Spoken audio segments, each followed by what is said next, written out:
กัปตันกลับบ้านเถอะวันนี้ไม่ใช่วันของเรา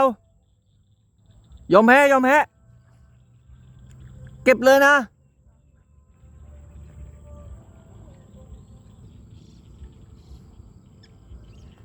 ยอมจริงๆวันนี้ตั้งแต่4 โมงเย็นเดินตีหน้าดำค้ำเครียดมีกัดอยู่2 ตัวตัวเล็กมากเนี่ยพอเวลาเราเตรียมกล้องมาอย่างดีเลยตั้งกล้องมาอย่างดีเลยไม่ได้ฮะพอเราตีส่งเดชมั่วๆไปได้เฉยโอเค